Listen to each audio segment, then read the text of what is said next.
You don't need another strategy. Here's what you actually need to figure out why you can't implement the things that you already know.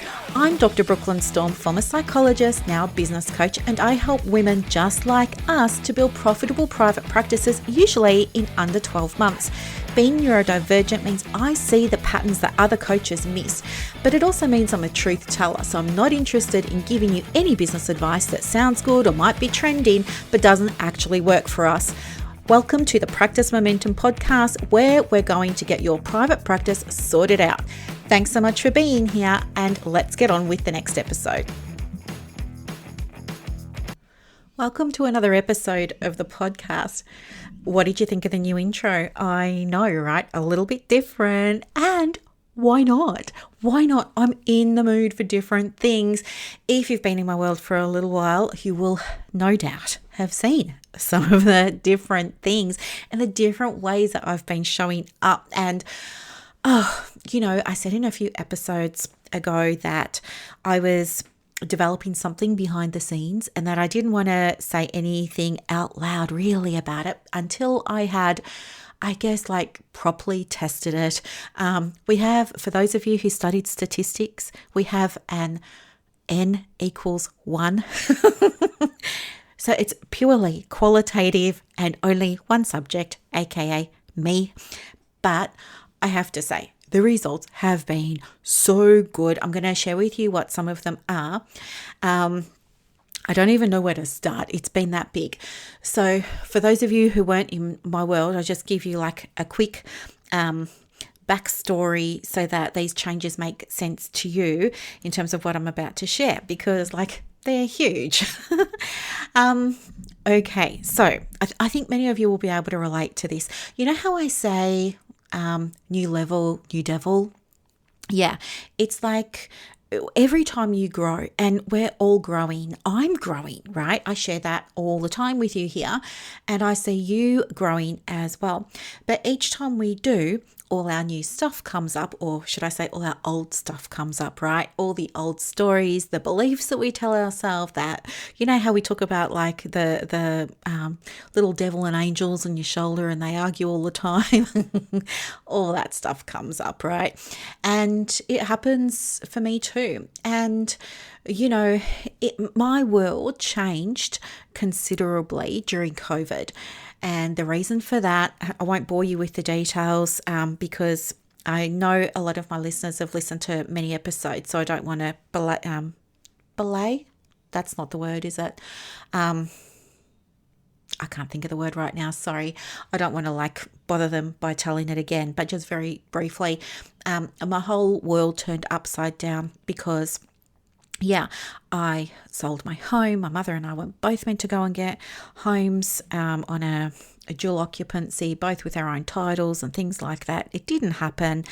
I ended up staying here, and things seem good in the moment, right? And then sort of you live with them for a little while and you're like, maybe not so good. And so, this is why I've been this year very focused on preparing myself emotionally, mentally, psychologically, all the things to move into the country. And I'm so excited about it. I cannot wait. Super duper excited. But over that period of time, for the last little while, I have felt like, I've been kind of doing great with work and was pretty happy with everything. I honestly believed and honestly felt like I was on top of it all, like I was in control, that I was kind of leading. It's very important to me to be a leader, that. And this year too, I have been myself more. That diagnosis of the neurodivergence and the beautiful women in Momentum earlier this year, I felt in the way that they responded to a questionnaire that I sent out, in a way, not that I needed permission, I know all of the things, but I felt like, I was accepted for being myself, which was blunt, direct, to the point. I just want to get in and get out. With the ladies in Momentum, I do reviews for them every Tuesday of the things that they're working on. It's not compulsory or anything like that, but it's optional, right? It's there for any of them that want support anytime. And yeah, when I'm giving my feedback, I just go bang, bang, bang, bang, bang. And, if you've ever had a website wellness check from me, you'll know exactly what I'm talking about is bang, bang, bang, bang, bang. And I'm not sugarcoating anything. And some people they're like, that stings. And other people are like, yeah, that stings. But do you know what? My friends and family have been looking at my website telling me they love it and been very, very encouraging and supportive. So I actually had no idea why it wasn't working. Now I know. So yeah, thanks. Do you do websites? That's usually the next question. So that's what I mean. It's been a big year in terms of that. And anyway, what ended up happening was I found myself changing the way that I work, which was how Practice Momentum came about. It's pretty much, for the most part, it's pretty much an appointment-free coaching model because I don't want to do appointments. Number one, I don't like them because I just don't like feeling trapped by appointment times. And then the other thing too is that I just disagree with this whole idea everything's got to be an hour. Like, I think that's baloney. Like, who even came up with that idea? It just doesn't make any sense to me to sit on a Zoom or a Google Meet, both dragging it out until, the minute hand hits 58 or 59 minutes. Like, no, thanks. You've got better things to do with your time. So do I. I'm not doing it. That's it. That's it. And so anyway, with all of that, it kind of meant that there's been a lot of big shifts happening energetically too, sort of beneath the surface, right? My own mindset stuff, been dealing with that. Like things that I wasn't even aware of have come through as a result of this new process that I've been using, which you're going to hear about in a moment. So isn't it interesting? Because we do talk about it all the time, don't we? Like, we all know that picture of the iceberg where, the tip of the iceberg, that's your conscious awareness, right? And doesn't it kind of like annoy some of you? I don't know, does it? It really annoys me to think that when we're doing work, it's only, addressing like that very tip of the iceberg with our clients when there's this 95% or more that's actually going on subconsciously. So I wanted to do something and see whether or not there was a way that I could tap into that for myself. And if I was able to do something that worked, maybe then share it with my clients so they could tap into it for themselves. But it left me in a conundrum because, it's always very hard to see your own stuff. So here I am feeling inspired. You know me, I love to act on impulse. I'm trying to be better at pausing. But I get the feeling, it's like I get this rush of inspiration and I feel like it's like such a burst and it feels so good. And I feel like I've got to actually do something right here and now in the moment before I forget and all of this. But yeah, it's hard to sort of say, well, what am I subconsciously really doing, thinking, feeling here, right? Very, very hard. So I realized pretty quickly this was going to be challenging and I needed another way. And I love AI. I love it. I used to think I was pretty awesome with AI until I went and started my AI qualification. Turns out I knew very little. Yeah, I was totally in the Dunning-Kruger and didn't even realize it. I was constantly walking around thinking that I knew more than everybody else about AI. This is so embarrassing. I really thought that I was like Top Gun. Like, I really thought, yeah, I'm crushing it over here with AI. Like, I love it. I use it all the time, every single day, blah, blah, blah, all of the things. And I thought that I was using it properly, thoroughly, well, all the things. Turns out, no. Yeah, it was quite an awakening. So when I started learning about AI, I went into it thinking that I was going to just go straight to the top of the class right from the outset. But turned out I was not the brightest one in the class, which is actually where I believe you want to be, right? I think what's the value in you doing anything where you're leading or you're at the top of the ladder or something like that, right? You don't learn anything in that space. But when you're coming into something and you're not the best in the room or something like that, that's good because that's a push, right? That's a stretch. That means there's a knowledge gap, a skills gap, an experience gap, there's a gap.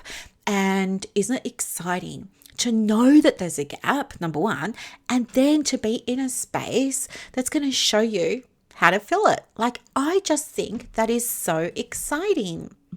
And so that's where I was. That's where I found myself. And yeah, was it a learning curve? Yes.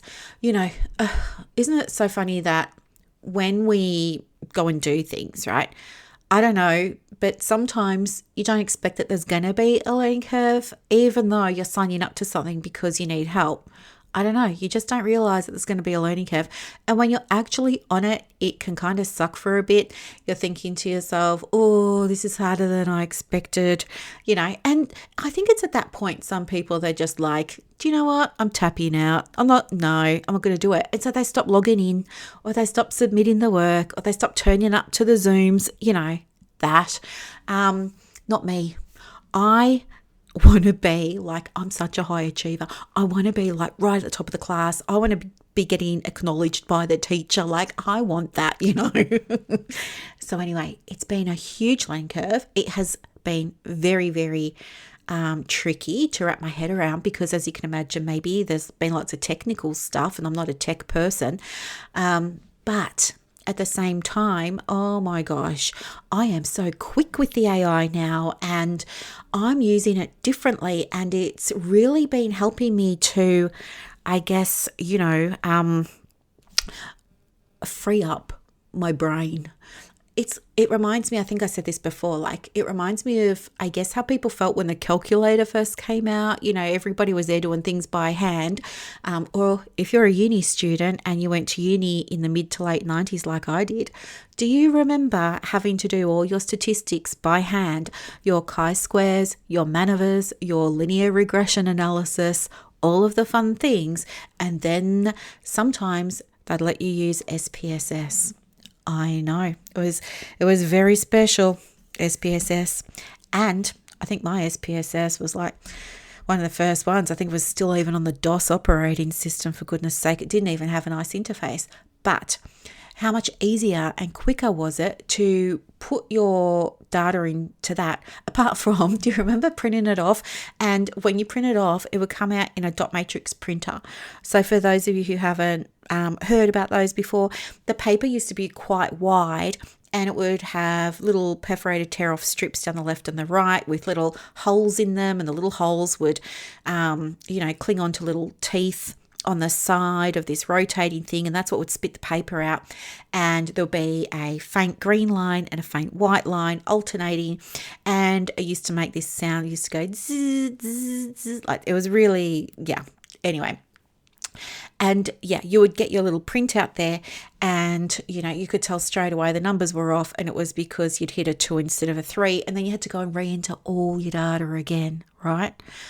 But the point is, do you remember how much easier it was for your brain when you did enter the numbers correctly and it just went bang, bang, bang, bang, bang, this computer program, and boom, there's your number. And then you had the rest of that tutorial to actually sit down and work, right? Do the analysis, write it out, figure out what it meant, discuss it with your bestie. Like, you could do all of that stuff.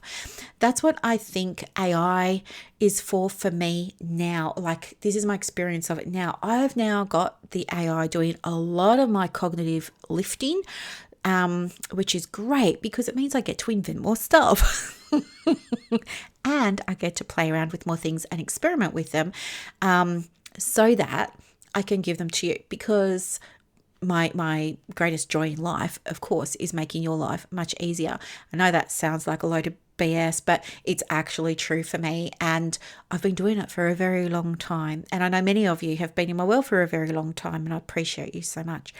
So anyway, this is the thing. I started doing this process, and as you may already be anticipating, yes, it is AI informed, it's AI supported, it uses AI, and oh my gosh, I have been able to, like within just a matter of days, oh my gosh, it was like there was this absence of anxiety that I didn't realize I had. Didn't realize it was even there. Beliefs that I didn't even realize were there got surfaced. And oh my gosh, was it confronting. It was very, very, very confronting because the way I trained it was to present information in a certain way, because I really love to just be, just cards on the table with my clients. And I don't have anyone in my world that does that for me. Like my supervisor and my business coach, my brand new business coach, which I'm so excited to start working with. Maybe he will, but all my supervisors and my other coaches, they've never they don't work the same way that I do. So anyway, it was like, I can relate when people say, oh, can you just look at this for feedback? And they're expecting me to be like all Pollyanna about it and say all nice things. Like, don't get me wrong. Of course, I want to be supportive and nice, but at the same time, I'm not going to waste our time. We're just going to get on with it. And I don't want any of my people that I work with to do things substandard when I know that they're capable of better, when I can see, because I'm on the outside, the potential for their business. You bet your bottom, whatever it is, like I can only think of like colorful language, and I don't want to say it, but I absolutely am going to say, do it again, do it again, do it again, do it again. This is great. And have you considered this? This is an improvement. Have you also thought about that? I'm going to push, because I know what you're capable of, and I'm not going to let you do anything that isn't a true and proper reflection of who you are, your authority, build your credibility, all those kinds of things. But I haven't had anybody like that in my world do it for me up until I created this process. And so anyway, it has been confronting. So I was just sharing that because I want you to understand that I understand now what it might be like to be on the receiving end of some of my stuff sometimes. Difficult sometimes, challenging sometimes, helpful all the time. So yeah, there's that. And as a result, there were, I guess, all these things that sort of came into my awareness that I didn't know were there, which was the whole point of this process. And I guess I've been doing it for, 5 or 6 weeks now. It doesn't sound long, but it feels like it's been a year because I'm into it. Like I'm fully immersed in this process. I'm totally addicted because here's the thing, straight when you do the first step, all of a sudden, like straight away, you're having a win, and it's a big one. And then that kind of like whets your appetite and you're like, oh, I want to do the next step. And so you just keep going and going and going, and it builds and builds and builds. And it's just, I can't even describe it. Like somebody was saying to me the other day that she's going to be focusing on her studies. And I think she was saying about doing her master's. And I was telling her about this, and I said to her, well, if you end up needing something to do for a master's thesis, let me know. I've got this thing. Because here's the other thing. I'll tell you in a moment.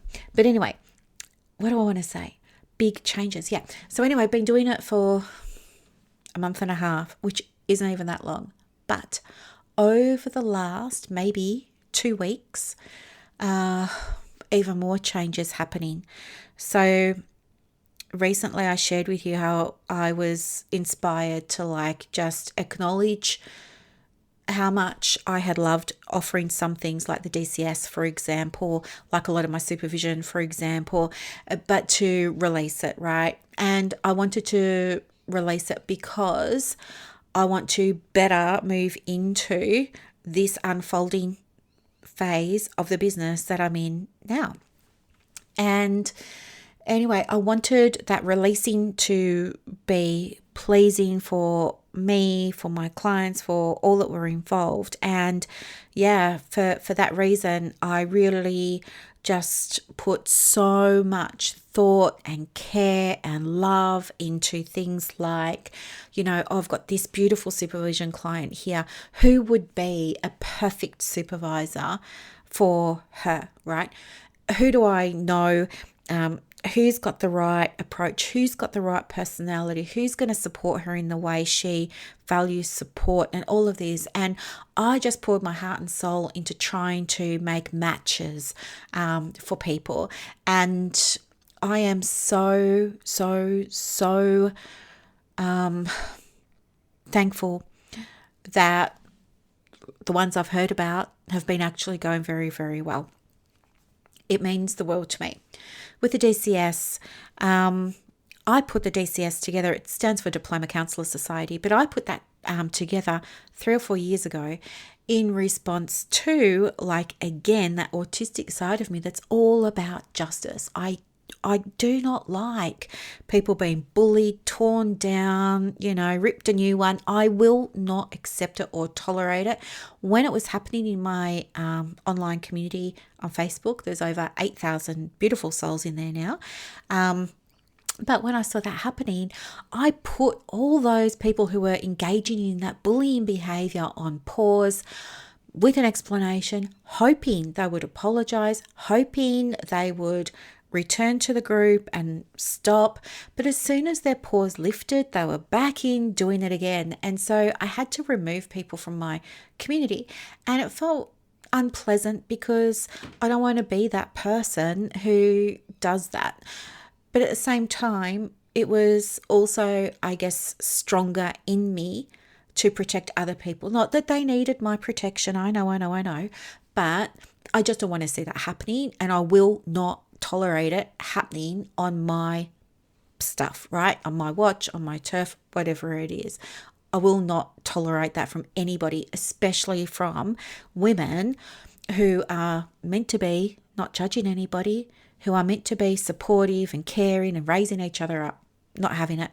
So anyway, boom, deleted a whole bunch of you-know-whats from my community, and everything kind of improved from there. But I also went and made this little space over on the side for any people who had a diploma to come along and just be able to speak freely without getting worried, about getting attacked or anything, about everything that was going on with, at the time, talking about national standards and stuff like that. Anywho, so as a result of this process that I've been using behind the scenes, I knew that I wanted to release that now, but I didn't want to shut it down because there's still people inside that it means a great deal to, and I want to honor that. And I wanted to, I guess, in a way, pay it forward to someone who's up and coming, right? And that's what I did. I said to her, hey, what do you think? And I posed it to her, and she was over the moon about it, and we were able to do a beautiful transition and lovely handover and all of the things. And so it just felt so good. And I feel like me closing down some of the parts of my business that I've loved very much, but releasing them to help raise up other people who are maybe growing their supervision practices, or other people who are looking to move into, a leadership space and things like that. This paying it forward felt really beautiful and soul aligned, and it just felt so good. It's freed me up in terms of my mental capacity and my time to work more on this process, right? So what is the process? Well, the process basically is this. It happened, it came about because in all the time that I've been working with beautiful clients, trying to support them to create success in their practice in the way they define success for themselves. It's different for everyone. One of the things that I have observed is a pattern. Not all of them go through it, but I would say many of them do. It happens quite a lot. People asking me, what do I do next? What's the strategy? What am I missing here? What do you recommend? All those kinds of things.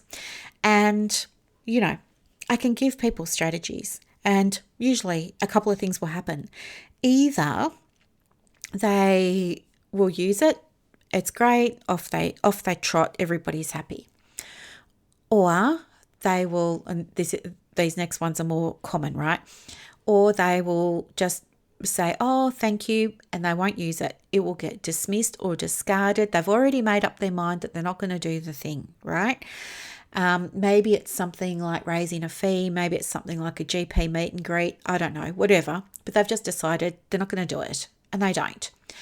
And so then there's a little bit of a pause, and then they'll come to me later on and they'll go, hey, what else? That didn't work. What else? So I can give them something else. And then usually what will happen is maybe they might implement like a bit of it. You know, like I've got the strategies and the tools and the resources that I share in Practice Momentum are comprehensive because it's just who I am, right? I'm not going to like put together a, in air quotes, simple thing for people in Practice Momentum because I want them to have the best. I want them to have the latest, and I want them to have no stone unturned. I want them to have confidence in the thing that they're doing. I will never give them a strategy that won't work or that I haven't used myself. And so for that reason, a lot of my resources can sometimes look like, oh, it's like 6 pages, Brooklyn. I was expecting it to be 1 page. Yeah, I think I'll leave it and I'll come back to it another time. This is sometimes what happens, but it's their choice what they want to do. But the thing that I'm trying to say is sometimes I might use part of a strategy. So let's say it's something like a Google My Business profile. I've got a very comprehensive strategy on exactly what to do. And some of them will they'll make an effort and they'll do some of the stuff, but either it's not going to be what is instructed in the resource or the guide or the tool, right? They've just decided they're going to do it their own way. And they don't do very much of the rest, if you know what I mean. So we're just implementing a little bit of it over here. And then they'll say to me a little while later, yep, I still don't have any clients. I need another thing. What's the next thing? And okay, we'll give them another strategy, and then they'll use that other strategy, they'll implement it, and maybe they implement it fully this time. And then they come back to me a week or two later and they go, that's not working either. I need something else. And yeah, it happens. It happens. I think our default is to always doubt that what we're doing isn't working, to think things are too hard, to think that not that we don't necessarily want to put in the time or the effort, but it's that we don't want to put in the time or the effort. It's if it feels too hard or if it looks like it's going to take too long, I'm not interested. I just want quick wins. And so what I saw emerging, and this is over years, right? This isn't a Practice Momentum. This is over years of doing this work. Definitely there's a pattern that has emerged, and the pattern is it doesn't matter what the strategy is, because the strategies that, in my case anyway, I give and that I share, they work, right? I know this because I've got other clients I give the same strategy to. They'll run with it, implement it fully, and boom, it's working for them. They're getting clients, inquiries, more traffic to their website. The money's coming in, they're doubling their income in less than 6 months. I was doing ROIs the other day. Somebody's smashed her ROI. She's got 1,200% ROI on her investment in Practice Momentum, and she's not even 12 months into the program yet. Somebody else that I was talking to just the other day, blew my socks off. I couldn't be happier for her, but she said something along the lines of, she's been in the program for 4 months-ish, and we were doing her first review, and she was sharing with me there that, it's even on her worst month now, she's doing thousands of dollars better than on her best month before working together. It's so the strategies work, right? So why they're working for some people are not working for other people. And this is what got me thinking. And then I wanted to, it's research Brooklyn kicks in, PhD Brooklyn kicks in. And I'm okay, I want to understand this better. And so, I figured it out. The thing I believe, and again, this is just n = 1, but the thing that I believe is that it's less about the strategy and more about self-perception. I really do think that it's about how we see ourselves, because I can look back over all of my notes, and I did when I was doing the research for this, and I was like, okay, what's going on here, here, here? And, it was things like, I don't want to raise my fees because it's not fair. I don't want to, clients can't afford it. I don't want to look greedy. I don't want to charge a cancellation fee because then I'll lose a client, or I'll look greedy, or it's not fair to take money if somebody didn't receive a service, or I'm charging less for my online because it doesn't cost me as much to deliver it. And so I shouldn't have to, rip people off by like all of this type of stuff, right? Mindset stuff. But I think it's deeper than mindset. I think it's actually identity. I think it's how we see ourselves and how we see our clients, and where's the wiggly line in the middle for the business, right? It's like, it's safe and acceptable and okay to publicly claim and say, I'm a helper, I would do this even if I wasn't getting paid. I just want to help my community, help these clients, help the world. And we get stuck in that space of being altruistic and generous and kind and understanding and compassionate. And I call it client aligned because it's fed into us throughout all of our training about social justice and, being on the side of the client and having rapport with them. You've got to be in rapport with your client, and it's that rapport that's going to get them the outcome. And so how do you switch from being in rapport with somebody to going, hey, do you know what? You late cancelled, so I am going to have to charge you that fee. How do you do that? And this seems to be, in my experience, what's going on. And so this is my process. So my process is, I think that we have to have a look at how you're seeing yourself now. We have to integrate how you see yourself with the business owner version of you, all of the things. From there, then we can start to use some strategy. From the strategy, we want to implement the strategy once you've got it.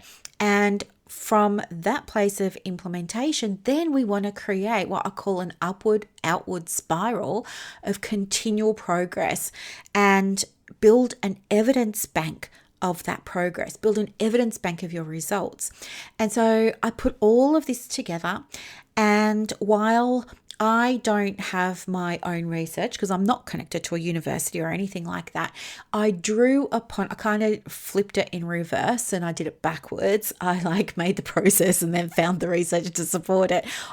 Ideally, if I was doing this as a PhD, I probably would have had to do some research before I created my process. But hey, when you get to being private enterprise, the world's your oyster and you've got total freedom, right? So anyway, yeah, this process is now informed on the evidence of other modalities like positive psychology, role theory, identity theory. There's a bit of ACT in there, not much. There's a little bit of behavioral stuff in there. It's so thorough.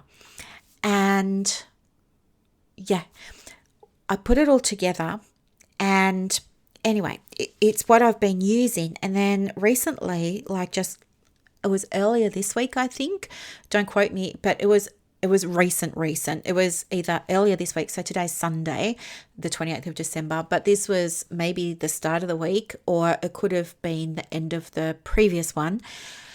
Yeah, I was just talking with a couple of the ladies in Momentum, and then a couple of them really love AI, and I thought, oh, they might really like this. So I was like, hey, I've put this thing together. Do you want to have a go? And I shared it with them. And then the one or two other people who I felt could really benefit from it, and I've shared it with them. And I cannot wait to hear how they go with it. Basically what I've done is, and then, right, I was thinking after they were saying yes, I realized, hang on, I don't actually have anything to give, because I only had my own notes about it, which were pretty like, I don't know, scribbled on one of my many multicolored notebooks. I get these package pack of little notebooks off Amazon, and they don't have many pages. I think they've got maybe 100 pages if I'm lucky. But they come in little packs of like, I don't know, I think I get 10, and each one's a different color. And anyway, I use like maybe the yellow one for momentum and a blue one for my inspired notes and a green one for, anything financial. And, I just try and color code everything. So yeah, I only had really paper notes. Then I had some random notes in a Google Doc and some other random scribblings in a Google Sheet. So I realized, oh, okay, I know what I'm going to be doing for the next couple of days. And so I had to put everything together. So that's what I did. I put it all together. And then, of course, because it's me, I got into hyperfocus, and then it became bigger than Ben-Hur. And like what was going to be a couple of page Google Doc has now turned into like a manual. I think I've called it a guide. And then within the guide, I've got like the background and the overview and breaking it all down and talking about different modalities and how they kind of fit in and support different parts of it. And then I've got the actual instructions, and then I've got like templates for everything. And yeah, it got big. And it turned into 3 different files, which I'm fine with, but it might be a lot for other people. And anyway, I shared the 3 files with everybody. And then I was thinking about it this morning, and I thought, oh, I could probably simplify this, because one of the things that came out of the process just recently was that I am verbose. I mean, who knew? Apparently I like to talk. I've got a lot to say, and I can like go do, but I can with my typing as well. So now I realize, okay, I want to like see if I can pull this back a little bit. So that's what I did, and I've put it all just in one document this morning and sent everybody one document nicely and calmly. Feels much better. But anyway, some of the big things that happened over the last 2 weeks with this process for me in terms of noticeable change is, the big shift came around the business, which has been happening actually since I started this process, which if you go back 5 or 6 weeks to the episodes, you'll hear. But I just didn't see it at the time. But anyway, the other big things that you'll see are the formalizing of some of my structures. I've gone and revamped my webpage. I'm still website. I'm still in the process of doing that. So be kind if you go and have a look, but you'll certainly see a difference. I looked at my social media 2 weeks ago and realized this doesn't match up with me anymore, and I need to update it all. So I went and updated my banners, I went and updated my offers, I got rid of a lot of offers, and then I was looking at my feeds. So I was just like scrolling through my feeds on my Facebook business page and on my personal page and in the Ultimate Private Practice, the free online community. And I was looking at the content, and I was looking at,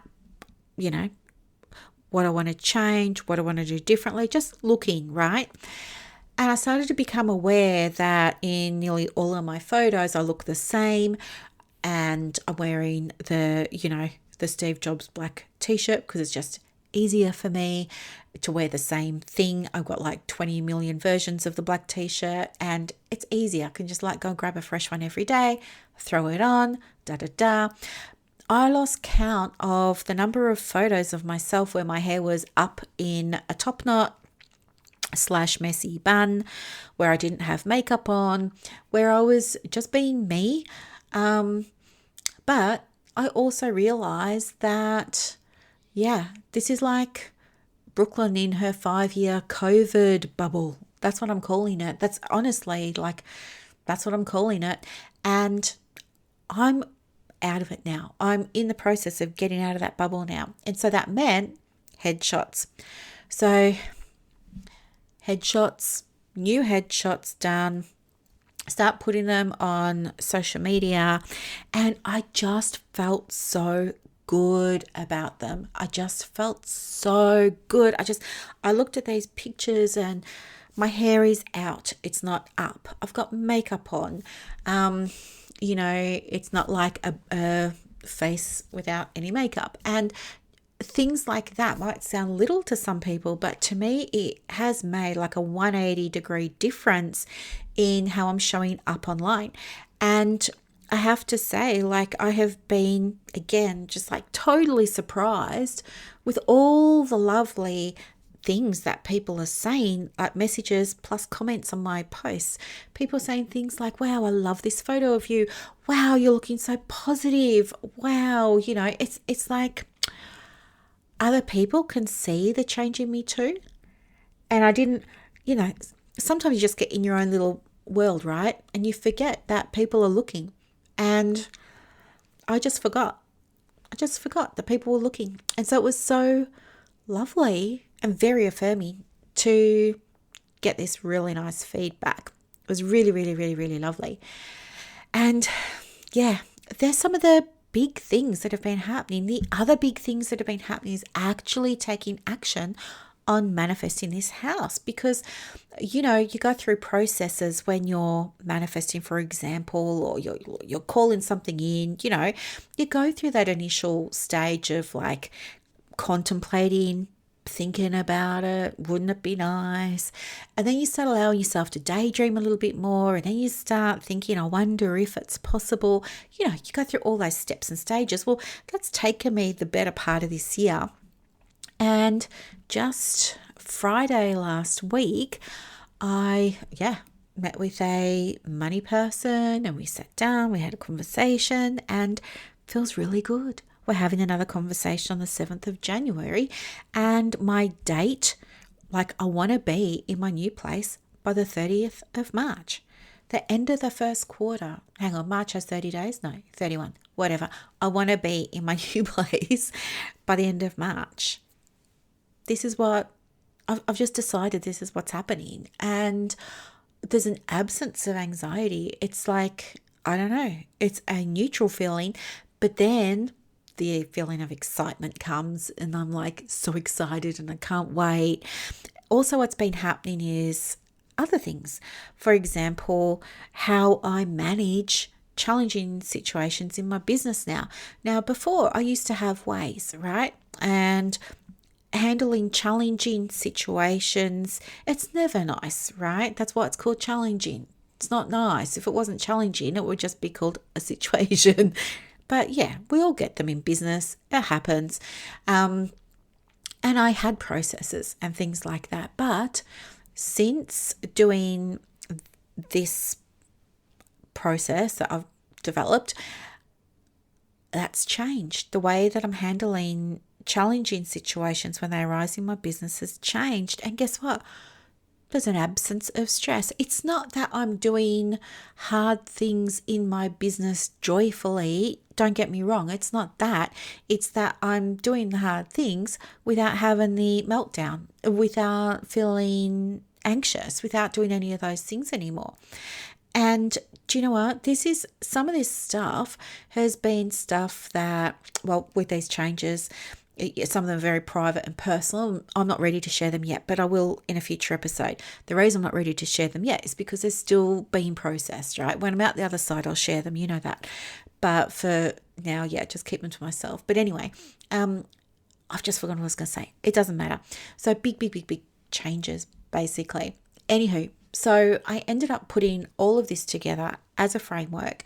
And then once I had it together as a framework, I then researched it, and it turns out there isn't a framework like this. This is the first business coaching framework of its kind. And I could not be happier. I've checked and checked and checked. I hired somebody to also go and check, and I just could not be happier or prouder. I cannot wait to give it to everybody. But again, it's not going to be something I share publicly, obviously. This is going to be like part of the practice momentum thing. So up until now, when people join Practice Momentum, they come in and we do like a business assessment and we get them to create a plan. Now, some of them on the call, they all like to do plans differently. Some of them will do it on the call. They want to take notes. They want to have a Google Doc open. They want to be putting dates. They want to be writing out their list of things, stuff like that. Others, I will just say, do you want me to hit record so we can just be present? You can have a look at transcript later. We'll get some notes. Like, yep, let's just do that. So everybody's different. But I think now what I'm going to do for the process moving forward is the new people that come on, this can be part of it, because now that I've got it and I know it, I don't believe that a business assessment alone and focusing on your goals and your strategies alone is going to be enough. It will be for some people, but they're the minority. For the people who are already in Practice Momentum, I am just refining this at the moment. Once it's refined, we will do a workshop together. It will go for a morning so that you've got time to do it, get some feedback, get some clarification if you're needing it, all those kinds of things. But this has been a total game changer. And I'm thinking I might put it under Ethically AI. So Ethically AI is another sort of arm of my business. This is new. This came about as a result of the process, right? So Ethically AI is teaching you how to build competence and confidence with using artificial intelligence. Because all the things that I've been learning lately, I think could be very, very, very, very beneficial for you in your private practice. Not to use directly with clients. I mean, maybe in the future, and I think you would need to have, you can, but you have to be very diligent about how you're going to do it and things. And I just probably wouldn't go there just yet because it's still, in the grand scheme of things, pretty new, right? But there are certainly so many ways that you can be integrating it with and for your private practice to do all kinds of things, to improve your money situation, to reduce your time, to boost your productivity, to manage the neurodivergence, all those kinds of things. But as I said, I really thought that I had such a great grasp of AI until I went and learned about it. So now when my clients tell me, I love AI and I think I'm really good at it, it's like I giggle on the inside because I'm like, yeah, I get that. But at the same time, I also get like this little buzzy feeling inside me because I think, maybe I can teach them something and they're really going to love it because it's really going to help them and it's going to be so cool. And we don't know what we don't know, right? So much fun. And I get excited thinking about what they'll do with that, Like I learned it and I'm still learning it, but I learned that and I took it and I implemented it, yes, but then I've gone and used that knowledge to create something and it's something that's actually very powerful. So I get very excited thinking about what my clients can do when I teach them some of this stuff for themselves. I think, I wonder how she might use it in her private practice for grief and loss. I wonder how she might use it in her private practice for women with ADHD. I wonder, it just unlocks so much. It's really, really cool. Anyway, that's where I've been. And I didn't record on Wednesday because I think it was Christmas, right? Or it was Christmas Eve or something. Anyway, but I'm so excited. And yeah, we've also got a new podcast cover. So it's now called the Practice Momentum Podcast. And you heard the new intro. So this is what I'm saying. You are seeing real life examples of the growth happening in real time. And this is the other thing that I want you to know because I I think sometimes I see this a lot with websites, but I also see it a lot with things like niches and private practices in general. It's this misperception. I don't know if you'd say misperception or misconception maybe. We just kind of think that, once it's done, it's done. And I am here to say it's never done, because you work in a field, in a sector, in an industry that's all about growth. You are all connected with a practice, with a purpose, with values, with maybe even membership bodies, and you're constantly learning, right?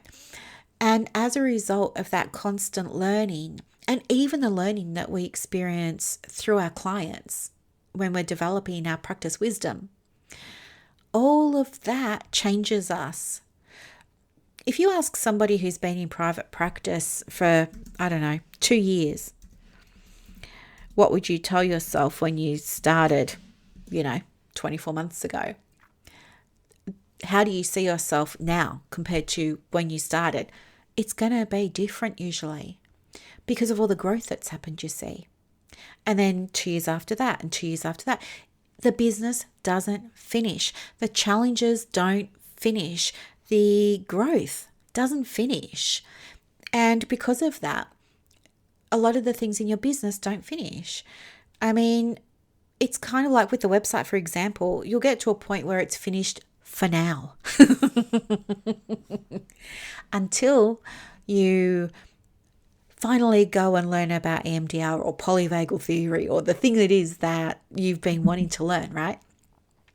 And then you're going to go and learn about that. Maybe that's going to be your new passion. And then you're going to pivot and you're going to update your website. And maybe you're going to get a new name and maybe even a new logo, or maybe keep everything the same but introduce a new offer, which means now we've also got to start blogging about it, which means we've also got to update the homepage and the services page and the fees. Do you see what I mean? So thinking that, oh, it's never going to end. I'm never finished. I'm so behind. That type of thinking is not going to get you anywhere, because it's not true. It's just not true. And it's the same with not just the website, but it's the same with how you work. I mean, you might be a relationship practitioner now, doing couples counseling, relationship counseling, coupling and uncoupling counseling. I don't know all the words, but I don't know. There might be, Brené Brown might come up with some really cool approach to relationships, and you might just get totally waylaid and go, oh, I think that's better than Gottman's. I'm like going to go and do this now, right? It's going to happen. You're going to grow. Stop thinking there's going to be an end point. There's not, okay? You're in it now. And it's, people say, oh yeah, it's a journey, your private practice, blah, blah, blah. I think there are certain things that you will tick off for sure.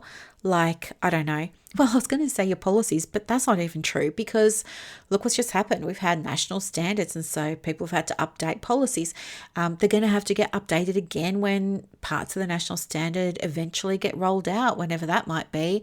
So even your policies, just look at the NDIS stuff, like with all the NDIS processes, the review reports, the this, the that, the funding, the numbers, the amounts, all of that changes all the time. Like, there will be some things that stay the same, but they're the minority. So start understanding now that it's dynamic, it's fluid, it's going to keep on going. There is no end point for your private practice or the things that you're doing, okay? Understand that, and it's just going to make your life that much easier. Speaking of making your life that much easier, if you've been thinking about joining Practice Momentum, just a quick heads up, you've got 3 days to get an application in, because the applications close for this current intake on the 31st of December. And this is the last time that it's going to be offered at this fee as well. There's a few reasons for that. The first reason is because it's constantly getting upgraded, but the fee isn't. It's constantly getting new resources, updated resources. Even now, it's getting like this beautiful new process that's going to become like the foundation of it moving forward. It's like constantly like that. And what was the other reason? I've just forgotten. That's not like me, is it? Just to forget stuff. But anyway, so yeah, you go until the 31st, which is, I guess, 2 or 3 days. And I will put the link to the calendar in the show notes. If you're ready to join and you just have a few questions, use that. If you want to go and get some more information about it, no problem. That's cool bananas. Go over to my website. You can find out some more about it there. Otherwise, have a really, really, really, really lovely end of the year. It's going to be the new year in a couple of days, and I'm sure we'll have a New Year's edition for you then. But this is going to be the last episode for this year. And I just want to say thank you so much for being part of my world. I really do appreciate you very, very, very, very much. Thank you for being part of my journey and staying with me through all the evolutions. Yeah, I really do appreciate you, and I'm excited to continue to deliver these episodes where I can twice a week on a Wednesday and a Saturday coming into 2026, and updating you on all the progress that I'm making behind the scenes, even with the new house. So much fun. As I said, if you've got any questions about momentum, let me know. If you're ready to apply and you've just got a couple of questions, go and book that call. If you want to learn more, head over to the website, brooklynstorme.com. And thank you. Have a lovely day. Bye, guys. And that's a wrap for this episode of the Private Practice Podcast. So as you reflect on today's insights, imagine creating real success in your private practice without going down rabbit holes or exhausting yourself with business activities that don't move the needle. With Practice Momentum, you have push of a button help available on demand. It's like having an expert in your pocket ready to guide you whenever you need it. Visit brooklynstorme.com to discover how Practice Momentum can transform your approach to building a thriving practice. I'm Dr. Brooklyn Storme, and I'll see you next time as we continue exploring the mind, business, and spirit of private practice success.